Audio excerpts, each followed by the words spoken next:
ఇందాక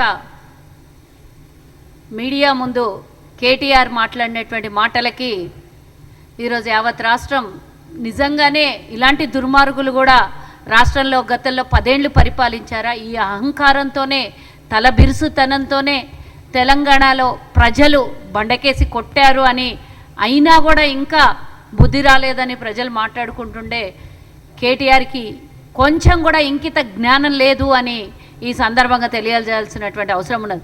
ఎందుకంటున్నా ఈ మాట అంటే నోటికి ఎంత వస్తే అంత ఇష్టం వచ్చినట్ల నోరు ఉంది కదా అని నోరు బాడేసుకునే మాటలు మాట్లాడుతూ ఉంటే చూస్తూ ఊరుకోవడానికి ఇక్కడేమి ఎవ్వరు కూడా చేతులు కట్టేసుకొని కూర్చోలేదు కేటీఆర్. ఎందుకంటున్నా ఈ మాట అంటే నిజంగానే నిన్ను నీ కుటుంబాన్ని అరెస్ట్ చేయాలి, కక్ష సాధింపు చర్యలు చెయ్యాలి అనుకుంటే మా ముఖ్యమంత్రి రేవంత్ రెడ్డి గారికి మేము అధికారంలోకి వచ్చి 18 నెలలు అవుతోంది. ఆ 18 నెలల నుంచి నీకు అరెస్ట్ చేయకుండా నిన్ను నీ కుటుంబాన్ని వదలగబోతుండే. నిజంగానే కక్ష సాధింపు చర్యలు చేస్తే ప్రభుత్వం ఏర్పడినటువంటి 2వ రోజే మీరందరూ కూడా ఊచలు లెక్క పెడుతుండ్రే.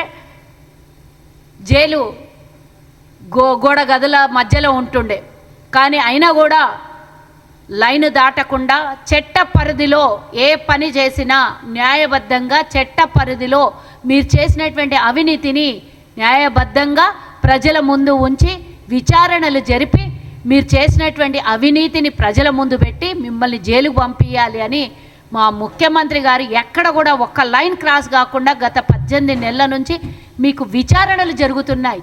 ఒక్కటంతే ఒక్కటి ఏ దాంట్లోనన్నా అవినీతి లేని 10 సంవత్సరాలు గడిచిందా అని అనుకుంటే ఏ ఒక్కటన్నా నిరూపించుకోండి దమ్ముంటే. విచారణకు పిలిచినప్పుడు విచారణలో అడిగిన ప్రశ్నలకు సమాధానం చెప్పి అక్కడ మీరు తప్పు లేకుంటే నిర్దోషులుగా బయటికి రావాలి, దోషులైతే జైల్లోకి పోతారు. కానీ బయటకు వచ్చి ఆవేశంతో ఉక్రోషంతో రేవంత్ రెడ్డి గారిని ఇష్టం వచ్చినట్లు మాట్లాడుతుంటే మా ముఖ్యమంత్రి గారిని అంటుంటే మేము అందరం ఏమన్నా నెత్తురు చీము నెత్తురు లేనోళ్ళు అనుకుంటున్నామేమో.